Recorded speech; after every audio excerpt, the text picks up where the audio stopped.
இந்த நாட்டில் ஒரு நல்ல ஜனாதிபதி வந்து எங்களை நிம்மதியாக வாழ விட்டால் போதும். நாங்கள் உழைச்சி சாப்பிட்டா எங்களை விட்டால் போதும், வேறு ஒன்றும் வேணாம். சரிப்பாடா 2004 நாங்கள் புறக்கணிக்கலாம். அதை புறக்கணிக்கா விட்டுருந்தா எங்களுக்கு இந்த நிலம் வந்துருக்கீங்க. 2004 புறக்கணிச்சது நாங்கள் போட கொண்டாவது சொல்லி மைண்டில் வந்து தான் இவ்வளோ பிரச்சனை பண்ணுறோம். நாங்கள் இப்போ தேர்தலில் நாங்கள் தள்ளி போடல, இப்போ வைக்க வேணுமென்று தான் நாங்கள் எதிர்பார்த்து கொண்டு இருக்கிறோம். பொது வேட்பாளரை இப்போ தெரிவு செய்தது சந்தோஷமான விஷயம். ஆனால் தெரிவு செய்த ஆள்லாம் கொஞ்சம் ஆக்களுக்கு பப்ளிக் இல்லாத ஒரு ஆளை தெரிவு செய்யணும் தான் பிரச்சனை.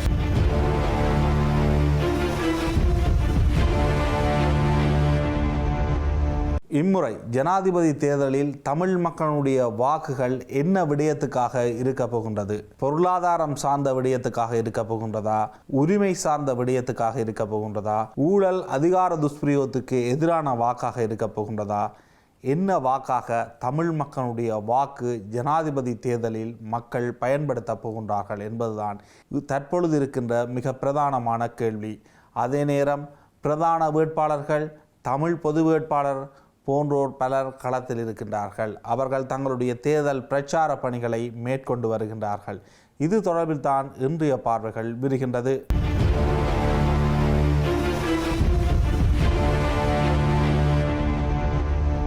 இலங்கையில் பொருளாதார ரீதியில் மிகப்பெரிய ஒரு மந்தகரமான நிலைமை ஏற்பட்டு நாடு பொருளாதார ரீதியில் எந்த ஒரு செயற்பாடுகளையும் முன்னெடுக்க முடியாத ஒரு சூழலுக்கு சென்று மிகவும் ஒரு வரிசை கலாச்சாரம் ஒன்று இருந்தது. அந்த வரிசை கலாச்சாரம் உச்சமடைகின்ற சூழ்நிலையின் பொழுது நாட்டினுடைய ஆட்சி மாற்றம் பெற்றது. அந்த நேரத்தில் தான் ரணில் விக்ரமசிங்க ஆட்சியை பொறுப்பெடுத்து கொண்டார். பிரதமராக வந்தார், ஜனாதிபதியாக வந்தார். அரசியலமைப்பு ரீதியில் அவர் தொடர்ந்தும் தற்பொழுதும் ஜனாதிபதியாக இருக்கின்றார். எனினும் மக்கள் அன்று ஆட்சி மாற்றத்திற்காக போராடினார்களா அல்லது கட்டமைப்பு ரீதியிலான மாற்றத்திற்காக போராடினார்களா என்ற கேள்வி தொடர்ந்தும் ஒரு விவாத பொருளாகவே இருந்து வருகின்றது. அதே நேரம் தமிழ் மக்கள் இந்த தேர்தலில் எதனை நோக்கி தங்களுடைய வாக்குகளை பயன்படுத்துவார்கள்? ஒட்டுமொத்தமாக இந்த நாட்டில் ஊழல், அதிகார துஷ்பிரயோகம், லஞ்சம், இந்த நாட்டினுடைய பொருளாதாரம் இந்தளவு தூரம் மோசமடைவதற்கு காரணம் என்று கூறப்பட்டது. அதே நேரம் இனப்பிரச்சனைக்கான தீர்வு வழங்கப்படாமல் மிகப்பெரிய ஒரு யுத்தம் முன்னெடுக்கப்பட்டதும் அதிகளவான அரச செலவீனத்தில் மிகப்பெரிய ஒரு காரணமாக கூறப்பட்டது. எனினும் இம்முறை ஜனாதிபதி தேர்தலில் தமிழ் மக்களினுடைய வாக்குகள் எதனை நோக்கி அமையப் போகின்றது? இலங்கையர்கள் எதனை நோக்கி வாக்களிக்கப் போகின்றார்கள்? அது சிங்கள மக்களாக இருக்கலாம், முஸ்லிம் மக்களாக இருக்கலாம், தமிழ் மக்களாக இருக்கலாம், மலேக மக்களாக இருக்கலாம். இம்முறை ஜனாதிபதி தேர்தலில் 39 வேட்பாளர்கள் களத்தில் இருக்கின்றார்கள். 17 மில்லியன் வாக்காளர்கள் இருக்கின்றார்கள். இந்த வாக்காளர்கள் 9வது நிறைவேற்று அதிகாரம் கொண்ட ஜனாதிபதியை தெரிவு செய்ய போகின்றார்கள். யார் 50% அதிகமான வாக்குகளை பெற்றுக்கொள்வார்கள்? அதில் தாக்கம் செலுத்தும் முதலாவது விடயமாக இருப்பது பொருளாதாரம். நாடு வங்குரோத்து அடைந்திருந்த சூழ்நிலையில் இந்த பொருளாதாரத்தை கட்டியெழுப்பியது நான் என்று ரணில் விக்ரமசிங்க கூறுகின்றார். மற்றவர்கள் ஓடினார்கள் பொறுப்பை எடுக்காமல் என்று தொடர்ச்சியாக கூறி வருகின்றார். அதே நேரம் சரியான முறையில் எங்களுக்கு ஆட்சி கையளிப்பது தொடர்பில் பேசப்படவில்லை, அதன் காரணமாகத்தான் ஆட்சி பொறுப்பை நாம் எடுக்கவில்லை என்று சஜித் பிரேமதாசா கூறுகின்றார். நாங்கள் ஒரு மக்கள் ஆணையின் ஊடாக ஆட்சியை பொறுப்பெடுப்பதுதான் எங்களுடைய இலக்கு. ஜனநாயக ரீதியில் அந்த மாற்றம் தேவை. அவ்வாறான ஒரு மாற்றம்தான் நிரந்தரமான ஒரு ஆட்சிக்கும் நிரந்தரமான செயற்பாட்டுக்கும் உறுதுணையாக இருந்திருக்கும் என்று கூறுகின்றார்கள். அதே நேரம் ஜேவிபியும் அதே போன்ற ஒரு மக்கள் ஆணையை கோருகின்றது. அதே நேரம் ஆட்சியை கைப்பற்றுவதற்கு போராட்டக்காரர்கள் முனைந்திருந்தார்கள். எனினும் இராணுவம் அதனை தடுத்து நிறுத்தியது என்பது ரணில் விக்ரமசிங்கவினுடைய அறிவிப்பாக இருக்கின்றது. ஆகவே தமிழ் மக்கள் தமிழ் பொது வேட்பாளர் ஒருவருக்கு வாக்களிப்பதாக இருந்தால் அது ஒரு உரிமை சார்ந்த மிக பிரதான குறியீடாக பொது வேட்பாளர் இருக்கின்றார். ஆகவே பொது வேட்பாளருக்கு வாக்களிப்பார்கள். அதே நேரம் பொருளாதார ரீதியில் ஒரு முன்னேற்றம் இருக்க வேண்டுமாக இருந்தால் அல்லது தற்பொழுது இருக்கின்ற பொருளாதார சூழல் தொடர வேண்டுமாக இருந்தால் எனக்குத்தான் வாக்களிக்க வேண்டும் என்பது ரணில் விக்ரமசிங்கவனுடைய வாக்குறுதியாக இருக்கின்றது. அவருடைய தேர்தல் பிரச்சாரத்தின் மிக முக்கியமானதும் அதுதான். அதே நேரம் தற்பொழுது இருக்கின்ற பொருளாதார சூழ்நிலையில் சில விடயங்களை மாற்ற வேண்டும். அவ்வாறு மாற்றுவதன் ஊடாக மக்களுக்கு நிவாரணம் வழங்கப்படும், வரி சுமை குறைக்கப்படும் போன்ற விடயங்களை சஜித் பிரேமதாசா முன்வைக்கின்றார். ஆகவே சஜித் பிரேமதாசாவும் பொருளாதார ரீதியில் சில விடயங்களை முன்வைக்கின்றார். எனினும் அதற்கு எதிராக ரணில் விக்ரமசிங்கே கோருகின்றார், IMF பிரதிநிதிகள் முன் நீங்கள் விவாதத்துக்கு வாருங்கள் என்று.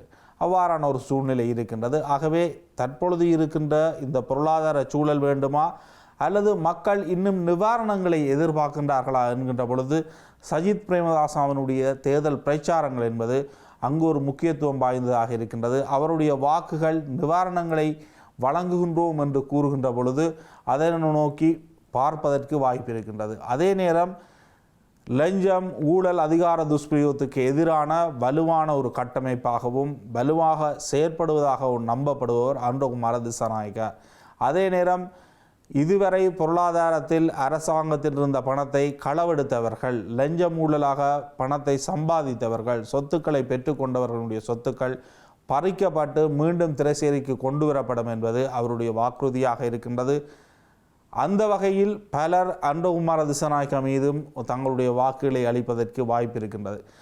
இந்த பிரதான வேட்பாளர்கள் இதனை நோக்கியிருந்தால் உரிமை சார்ந்த விடயத்தில் எவ்வாறு தமிழ் மக்கள் வாக்களிப்பார்கள்? உண்மையில் ஜனாதிபதி தேர்தலை ஒரு உரிமை சார்ந்த வாக்களிப்பாக பார்க்க போகின்றார்களா அல்லது பொருளாதார நலன் சார்ந்த ஒரு வாக்களிப்பாக பார்க்க போகின்றார்களா என்பது பொறுத்திருந்து பார்க்க வேண்டிய ஒரு விடயம். தொடர்ந்து ஊடகவியலாளர் மனோராசா எடுத்த 2 மக்கள் கருத்துக்கள். வணக்கம். இந்த தேர்தல் அந்த அறிவிக்கப்பட்டிருக்கு தானே, இப்ப தேர்தல் சம்பந்தமான உங்களோட நிலப்பாடு எப்படி இருக்கு? தேர்தலில் ரணிகளை தான் ஓட்டு போடுறது. இப்ப என்ன காரணத்துக்காக வந்து உங்களுடைய தெளிவு வந்து இருக்கு? இப்போ பங்கோட்டு அந்த நாட்டை வந்து ரணில் தான் ஓட்டு எடுத்தேன். இந்த அரசியல் அதிகம் பெரியல, அதற்கு தான் ஓட்டு போகணும். இப்ப ராஜபக்சாக்களோட இருந்தாக்கள் வந்து எல்லாமே இந்த ஊழல் வாதிகள் என்று சொல்லி பல விமர்சனங்கள் வந்து முன்வைக்கப்பட்டிருக்காங்க. இப்ப அதே ஊழல் வாதிகள் வந்து ரணில் விக்ரமசிங்கோட தானே, மீண்டும் வந்து அதே மாதிரியான பொருளாதார நெருக்கடி வராதுன்னு சொல்லி நினைச்சு இப்போ இந்த 2 வருட காலமா தெரியல, இன்னும் ஒரு 5 வருஷம் நாட்டை கொடுத்தா அதை நல்ல இல்ல. இப்ப இதுக்கு முதல் வந்து இந்த கவர்மெண்ட் எப்படி பாத்தீங்கன்னா ராஜபக்சாக்களும் ரணில் விக்ரமசிங்க ஆதரவை தெரிவித்தவர். இப்ப ராஜபக்சாக்களை விட்டுட்டு தான் ரணில் விக்ரமசிங்கோட போயிருக்கிறார். இப்ப இவ்வளவு காலம் வந்து ராஜபக்சாக்கள் சொன்ன விஷயத்தை அதே உறுப்பினர்கள் வந்து கேட்டவ தானே. இப்ப திடீரென்று வந்து அவர்கள் ரணில் விக்ரமசிங்கனுடைய பக்கம் நிற்கும் போது வந்து இப்ப ரணில் விக்ரமசிங்கனுடைய கொள்கைகளை வந்து அவர்கள் முழுசா ஏற்றுக்கொள்ளல. இப்ப அவர்கள் அந்த தேர்தலில் அவர் வெல்லுவாரோ என்ற ஒரு நிலப்பாடுல தான் சப்பரவணும். இப்ப இதே நிலைமை வந்து மீண்டும் வரான்னு சொல்லி நினைச்சியா? இப்ப இங்க இருந்தாங்கலாம் நீங்க எல்லாமே வந்து மாறி இருக்கணும். ராஜபக்சல விட்டுட்டு வெண்டாவுக்கு ஏற்ற மாதிரி செய்வார் தானே. அவன் வழிநடத்துறாங்க சரியில்லை, குடும்ப ஆட்சி ஒன்றுதான் அவளை பிரச்சனை பண்ணாரு. சுயேட்சையா கேட்கிறாரு. குடும்பாட்சி என்று சொல்றீங்க தானே, இதுக்கு முதலே நான் அந்த குடும்பாட்சி என்ற நிலப்பாடு இவ்வளவு உறுப்பினர்களுக்கும் வரையில அரசியல் அதுக்குள்ள நிறைய விஷயங்கள் இருக்கு. அதனால உள்ளுக்கு போயிடாது. இப்ப வங்கத்தில் இருந்த நாட்டை கொண்டு போயிட்டது ரணில். ரணிலுக்கு தான் கண்டிப்பா ஓட்டு போகணும். அதனால இதே விஷயம் வந்து இப்ப ராஜபக்சக்கள் இல்லாத ஒரு பட்சத்துல சைத்திரமோ அல்லது அன்றோடமோ வந்து நாடு ஒப்படைக்கப்பட்டிருந்தாலும் அவர்கள் வந்து பொருளாதாரத்தை மீட்டிருப்பார்கள் என்ற கூப்பிட போயில தானே. கூப்பிட போன ஒரு ஆளுண்டா தானே, எல்லாரையும் கூப்பிட்டானே வந்து ஆட்சி இருந்து கூப்பிட. இப்ப வந்து அனுரபோ சைத்து வந்து முன்வைக்கப்பட்ட கோரிக்கை வந்து ஊழல்வாதிகள் இல்லாமல் தங்களிடம் மட்டும் ஒப்படைக்கணும். அது வந்து ராஜபக்சக்களுடைய உறுப்பினர்களோ ராஜபக்சக்கள் சம்பந்தப்பட்ட யாருமே இல்லாத ஒரு நாடுதான் வேணும். அவர்கள் ஊழல் செய்திருக்கிறார்கள். இப்ப உதாரணத்து வந்து கெகிலிய ரம்பக்கலை வந்து உள்ளே இருக்கிறார். இப்ப மருத்துவம் சார்ந்த ஊழல் இப்படி வந்து ஒவ்வொருத்தருமே ஒவ்வொரு ஊழல்ல இந்தபடியாத்தான் அனுரகுமார திசாநாயக்கவோ அல்லது சஜித் பிரேமதாசோ வந்து ஆட்சியை பொறுப்பேற்கல. இப்ப எந்த நிலப்பாடு எப்படி இருக்கு? நிலப்பாடு என்ன சொல்றேன்னு சஜித் ரணிலுக்கு போடுவோம் இந்த வாட்டி. சரி, இப்ப தமிழ் பொது வேட்பாளர் ஏன் அந்த தமிழ் பொது வேட்பாளர் நீங்க ஆதரிக்கல? சிங்களவர் தான் பெரும்பான்மை. எப்படியாவது தமிழ் பொது வேட்பாளருக்கு நாங்கள் ஓட்டு போட்டா அது ஓட்டு வந்து கூடாது. இப்ப வாக்கு வங்கி உடையும் என்று சொல்றேன்.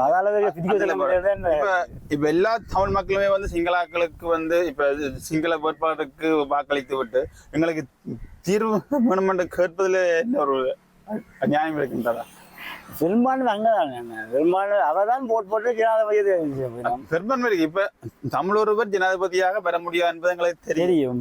ஆனால் இப்ப எங்களுடைய வாக்கு பலத்தை நாங்கள் தமிழ் எம்பிக்கு ஒரு தமிழ் வேட்பாளருக்கு காட்ட முடியாது. எல்லா தமிழர்கள் பத்தி எங்கட கட்சிக்குள்ள நிறைய எங்கட அரசியல்வாதிகள நிறைய பிரச்சனை இருக்கு. பொது வேட்பாளர் ஒரு பக்கம், மற்றாக்கெல்லாம் பொது வேட்பாளர் வேண்டாம் என்று சொல்றது ஒரு பக்கம். எங்களுக்குள்ள ஒற்றுமை இருந்தா நாங்க பிரச்சனை தீர்க்கலாம். எங்களுக்கு ஒற்றுமைக்காகத்தான் தமிழ் பொது வேட்பாளர் வந்து நிறுத்தி இருக்கிறேன். அவர் இருக்கும்போது ஒரு சிங்கள கட்சிக்கு வந்து ஆதரிப்பது என்பது ஒரு சரியான தீர்மானம் இருக்கும் நீங்க நினைக்கிறீங்களா? என்ன சொல்றது, இது எல்லா கட்சியும் ஒற்றுமையா இருந்து எல்லாரும் சேர்ந்து பொது வேட்பாளர் அனுப்பாங்கன்னா நாங்கள் ஒட்டு தமிழ் பொது வேட்பாளர் கிட்டத்தட்ட தமிழரசு கட்சி தவிர ஏனைய குடியிருந்த ஏனைய கட்சிகள் எல்லாருமே வந்து ஒரு பொது நிலப்பாட்டுல தான் பொது வேட்பாளர் நிறுத்தி இருக்கணும். இப்ப தமிழ் தேசிய மக்கள் முன்னணியுடைய கோட்பாடு என்பது வந்து அவர்களுடைய தேர்தலை புறக்கணிக்கணும் என்பது ஒரு நிலைப்பாடு. இப்ப தமிழர்களை பொறுத்தவரை தமிழ் பொது வேட்பாளர்களுக்கு வேணும் என்ற ஒரு நிலைப்பாடுல இருக்கணும். இப்ப இது சம்பந்தமா தான் கேட்கும். சரி, நடைபெறுவேன். இப்ப இந்த தேர்தலை புறக்கணிக்கணும் என்ற ஒரு தரப்பினர் வந்து மும்முரமா இருக்கணும் தானே. இப்ப அந்த தேர்தலை புறக்கணிக்க வேண்டும் என்பது ஒரு நியாயமான செயற்பாடு. 2004 நாங்க புறக்கணிச்சாங்க. அதை புறக்கணிக்க விட்டுருந்தா எங்களுக்கு இந்த நிலம் வந்திருக்காரு. 2004 புறக்கணிச்சது ரணில் போட கொண்டாவது சொல்லி மைண்ட வந்து இவ்வளவு பிரச்சனை வந்து திரும்பவும் அதை நாங்க புள்ளியன்னு தான் நான் நினைக்கிறேன். எங்களுக்கு இருக்கக்கூடிய ஜனநாயக உரிமையில மிக முக்கியமானது வாக்களிக்கிறது. நாங்கள் இதை வந்து விட்டு கொடுக்க முடியுமா? இந்த ஒரு இல்ல தானே. இல்ல. அப்ப இது தேர்தலை புறக்கணித்தல் என்ற அந்த கோரிக்கை நியாயமானதா? ஓகே, வணக்கம் அம்மா. வணக்கம். இப்ப இந்த தேர்தல் வந்து அறிவிக்கப்பட்டிருக்கு தானே. இப்ப தேர்தல் சம்பந்தப்பட்ட உங்களோட நிலைப்பாடு என்ன மாதிரி இருக்கு? இப்ப வாக்களிப்பு சம்பந்தமா அல்லது வாக்களிப்பு புறக்கணிக்க சம்பந்தமா அல்லது யாரை தெரிவு செய்யணும் அந்த நிலைப்பாடுல நீங்க இருக்கிறீங்க? இப்ப நாங்கள் இப்ப தேர்தலை நாங்கள் தள்ளி போடல, இப்ப வைக்க வேணுமென்று தான் நாங்கள் எதிர்பார்த்து கொண்டு இருக்கிறோம். ஆனபடியா நாங்கள் எங்களோட ஒத்து எங்களோட நாங்கள் பட்ட கஷ்டங்கள் துன்பங்கள் இடம்பெயர்ந்து போய் அனுபவித்தது எல்லாம் எங்களுக்கு திரும்ப கிடைக்க வேணும். ஆனபடியா ஒரு நல்ல ஒரு முடிவு பெற வேணும். எங்களுக்கு யார் வந்தால் உங்களுக்கு அந்த நிம்மதியான ஒரு சந்தோஷமான வாழ்வு இருக்கும் என்று நீங்க எதிர்பார்க்குறீங்க? இப்ப நாங்கள் இப்ப எதிர்பார்க்கறது அனுராவத்தான். என்னதுக்காக அனுரகுமார திசாநாயக்கருடைய அவர் மக்களுக்காக பாடுபடுறார். அவர் எல்லா ஊழல்களையும் வெளிப்படுத்தி கொண்டிருக்கிறார். ஆனபடியா நாங்களும் அவருக்குத்தான் ஓட்டு போடுறோம். இதே நரகுமார திசாநாயக் என்பது ஒரு ஜேவிபி சார்ந்த ஒரு கட்சி. இதே இதைத்தான் 1986ஆம் ஆண்டு அந்த காலப்பகுதியில் வந்து ஒரு கலவரத்தை ஏற்படுத்தி பொருளாதாரத்தில் மிகப்பெரிய ஒரு நெருக்கடி ஏற்படுத்தினது அவர்களுடைய அந்த கட்சி அன்றைய பொருளாதாரத்தில் மிகப்பெரிய ஒரு தாக்கத்தை ஏற்படுத்த மீண்டும் கவர்மெண்ட் என்னத்துக்காக எதிர்பார்க்குறீங்க? அவர் தான் இப்ப நாட்டுக்கு ஒரு நல்லதை செய்வார்ன்ட்டு எங்களோட ஒரு மன தீர்மானம். இப்ப இருக்கக்கூடிய ரணில் விக்ரமசிங்க அவருடைய அந்த ஆட்சியோ அல்லது அடுத்த சயித் பிரேமதாசனுடைய ஆட்சியோ அல்லது எங்களுடைய தமிழ் வேட்பாளர் ஆட்சியை நீங்க விரும்பல? இருந்தும் அவைகளால எங்களுக்கு ஒரு இது இல்லை. நாங்கள் இந்த 90ஆம் ஆண்டு கேகஸ்ல இருந்திடம் போய் எனக்கு ஒரு பொம்பளை பிள்ளை போனதுல போய் அடுத்த மாசமே அவருக்கு ஒரு நரம்பு வருத்தம் மாதிரி வந்து இன்றைக்கு குடும்ப பொறுப்போல நாங்கள் சுமந்து கொண்டு இருக்கிறோம். ஆனா எங்களுக்கு ஒரு விதமான ஒரு இதுவும் இல்லை, எங்களுக்கு உதவிகளும் இல்லை, ஒன்றும் இல்லை. ஆனபடியா எங்களுக்கு உதவி சேர்ந்த எங்களோட பொருளாதாரத்தை குறைச்சு எங்களுக்கு ஒரு நல்லதை செய்தா நாங்கள் உழைக்கிறத எங்களுக்கு காணும். இப்பத்த நிலைமையில 5000 ரூபாயும் ஒரு நாளைக்கு காணாது நாங்கள் சாப்பிட. ஆனபடியா எங்களுக்கு பொருளாதாரத்தை இதெல்லாம் நிறைவான இதுக்கு வேற வேணும். இப்ப இந்த நாடு வந்து மிகப்பெரிய ஒரு பொருளாதார நெருக்கடி இருக்கைக்கு வந்து ரணில் விக்ரமசிங்க தானே பொறுப்பேற்று அந்த பங்குரோத்த நிலையிலிருந்து எங்களை கொஞ்சம் மீட்டு இப்ப சாதாரணமாக வாழக்கூடிய சூழ்நிலை ஏற்படுத்தி இருக்கிறார். அந்த இதே ஆட்சி தொடரலாம் என்று பலருடைய கருத்து இருந்தாலும் வந்து இந்த நனுர வந்தால் இதை விட மிக சிறந்த பொருளாதாரம் இருக்கும் என்று நீங்க எதிர்பார்க்குறீங்களா? எங்களுக்கு இப்ப நல்லதை செய்யணுமோ அதை நாங்கள் நிலைநாட்டி கொண்டிருப்போம். ஆனா எங்களுக்கு உதவியா யார் வந்தா ரணில் வந்தா என்ன? இதுவரைக்கும் வந்து அனுர வந்து இப்ப தமிழ் மக்களுக்கு தீர்வு கொடுக்கணும்னு சொல்லி இவ்வளவு காலம் வந்து ஒரு அறிக்கை கிடையாது. இப்போ எலெக்ஷன் காலகட்டத்தில் மட்டும்தான் தமிழ் மக்களுக்குரிய தீர்வு, தமிழ் மொழிக்கு முன்னுரிமை, வடக்கு கிழக்குக்கு தீர்வு என்ற விஷயங்களை வந்து முன்வைக்கணும் தானே. இது தேர்தல் மேடைகளோட நின்று விடும் என்று எதிர்பார்க்குறீங்களா, அல்லது இது நடைமுறைப்படுத்துவார் என்று எதிர்பார்க்குறீங்களா? ரெண்டாலும் நடைமுறை இப்ப ரணில் வந்தா என்ன, அனுரா வந்தா என்ன, ரெண்டாலும் இது நடைமுறைப்படுத்த வேணும். ஏனண்டா இந்த நாட்டில இப்ப பெரிய ஒரு இது பிள்ளைகள் எல்லாம் படிப்பில்லை, அந்த வேற வேற சிந்தனைகளுக்கு போய் எல்லாம் பாழடைஞ்சு அந்த தகப்பன் அதுகளை நினைச்சு இவ்வளவு வேதனைப்படுது. இதுகள் எல்லாம் இல்லாம நீக்கி எங்களுக்கு ரணில் வந்தா என்ன, யார் வந்தாலும் எங்களுக்கு இந்த நாட்டில தீமையில் நடக்காம நல்லதை செய்தா சரி. ஓகேம்மா, நன்றி. ஜனாதிபதி எலெக்ஷனை பற்றி நாங்கள் சிந்திக்கிறதே இல்லை. ஏன்னா ஜனாதிபதியாக வந்தாலும் சரி, யார் ஆட்சிக்கு வந்தாலும் சரி, ஒன்றும் நடக்க போகிறோம் இல்லை, ஒன்றுமே இல்லை. அதனால் அந்த பக்கத்தை சிந்திக்கிறதும் இல்லை, ஓட் போட போகிறதும் குறைவு. பொது வேட்பாளரை இப்போ தெரிவு செய்தது சந்தோஷமான விஷயம். ஆனால் தெரிவு செய்த ஆள்லாம் கொஞ்சம் ஆக்களுக்கு பப்ளிக் இல்லாத ஒரு ஆளை தெரிவு செய்யணும் தான் பிரச்சனை. இப்போ தெரிவு செய்தால் ஓரளவுக்கு பப்ளிக்கு வந்தால், அதாவது இவர் என்ன பேர், நீதிபதி கலைஞருக்கு நேரம் இருக்கா, இப்போ அவியலன்னு சொன்னால் அப்படியான ஆக்கள்னு சொன்னால் அவ்வளோத்துக்கு பப்ளிக்கு வந்தாக்கள் சனம் எல்லா மக்களும் போட்டிருப்பினோம். இவர் வந்து பப்ளிக் இல்லை, இவர் யாரண்டியவதற்கும் தெரியாது பெரும்பாலும். அர்ஜுனேந்திரன் என்று சொல்லி இப்போ பொது வேட்பாளராக போட்டாப்பெல்லாம் பெரும்பாலும் எல்லாரும் மற்றும் மொத்த பார்த்துருப்பினோன்னு நினைக்கிறேன். எனக்கு தெரிவு பிழைச்சிட்டது, மற்றும்படி பொது வேட்பாளர்னு சொல்லி ஒரு ஆளை விட்டது அதுவும் நல்ல விஷயம். அதான் இப்போ என்னென்னு சொன்னால் தமிழ் மக்கள் எல்லாருமே இப்போ ஒரு பொது வேட்பாளரை தெரிவு செய்து எல்லாருமே அவருக்கு போடுவினமாக இருந்தால் உலக நாட்டுக்கு நாங்கள் ஒரு செய்தியை சொல்லலாம்.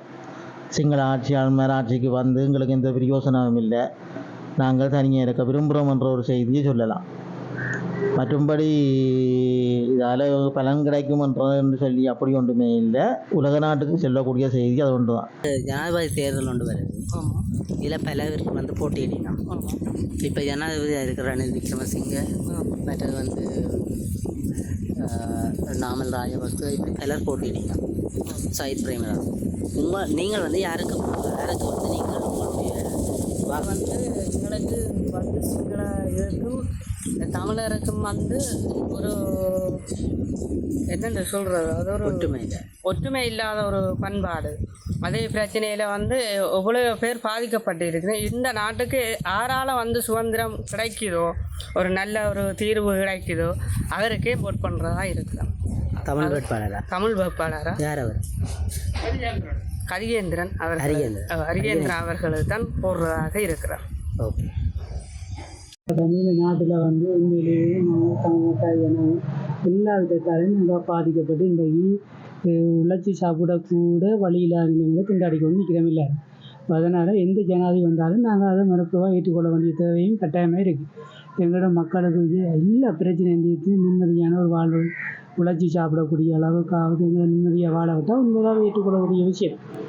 இந்த தமிழ் மக்களோட பிரச்சனை எவ்வளோ பிரச்சனையை இன்னும் முடிக்கலாத இருக்கிற பிரச்சனை அனைத்தையும் முடித்து அந்த ஒரு ஜனாதிபதியாக வர செய்வார்ன்றால் உண்மையாக நாங்கள் வரவேற்கணும். யார் வந்தாலும் எங்களுக்கு அதில் எந்த பிரச்சனையும் இல்லை. இந்த நாட்டில் ஒரு நல்ல ஜனாதிபதி வந்து எங்களை நிம்மதியாக வாழ விட்டால் போதும். நாங்கள் உழைச்சி சாப்பிட்டா எங்களை விட்டால் போதும், வேறு ஒன்றும் நாங்கள் இவ்வளோ காலம் ஒரு தரம் கொஞ்சம் ஒரு ஆணையும் கொடுங்க இல்லை. எங்களுக்கு எந்த பிரச்சனையும் இல்லாமல் எங்களை உழைச்சி வாழ விட்டால் போதும். இதைத்தான் நாங்கள் விரும்புகிறோம். எங்களுக்கு அரசாங்கமும் யாரும் எங்களுக்கு ஒரு ரூபாவும் தர தேவையில்லை. நிம்மதியாக எங்களை தொழில் செய்து வாழ விட்டால் போதும். என்ன பொறுத்தவரை இப்போது எங்கள் நாட்டுக்கு தேவைப்படுறது பொருளாதாரத்தை முன்னேற்றம். ரணில் விக்ரமசிங்கே தான் விலகணும் இந்த நாட்டுக்கு. ஓகே. மேலும் அரசியல் பிரச்சனை பற்றி தற்சமயம் பேசி முடிக்க முடியாது. ஜனாதிபதி தேர்தலில் பல வேட்பாளர்கள் வந்து போட்டியிடணும். அதில் பிரதானமாக வந்து அனுரகுமார் ரத்சநாயக்க, ரணில் விக்ரமசிங்கே, சயித் குமார், நாமல் ராஜபக்ச, 29 பேரில் அதில் பேப்பரில் நான் போட்டதை அறிஞ்சிருக்கு. இப்போ இதில் வந்து எங்களோட தமிழ், அதாவது எங்களுடைய பிரச்சனைகளை, எங்களுடைய தேவைகளை சொல்றதுக்காக தமிழ் வேட்பாளர்களால் போட்டியிட்டார். மட்டக்களப்பு மாவட்டம். நாங்கள் என்ன விளம்பரம், நீங்கள் யாருக்கு ஓட் பண்ண போறீங்க? நாங்கள் எங்களோட தமிழ் வேட்பாளர், எங்களோட தமிழ் உரிமையை காப்பாற்றுற அரியேந்திரன் எங்களோட வாக்குகளை ஒப்படைக்கணும் தான் விளம்பரம். அதற்கான காரணம் என்ன? காரணம் என்னென்னா, தமிழ் எம்பிக்கள் முழுக்க எல்லாம் எங்களை ஏமாற்றி சிங்கள மக்களோட சொத்துக்களை நாசமறுத்து விட்டுறாரு. வேற நம்பித்தான் செய்கிறோம், வேற நாசம் மறக்கிறாரோ அதை பற்றி எங்களுக்கு தெரியாது. பையன் ஒரு நல்ல மனுஷன் தான். நான் அதை தான் ஓட் பண்ண போகிறோம். ஓகே. இன்னும் ஒரு பார்வைகளில் சந்திக்கின்றேன். நன்றி, வணக்கம்.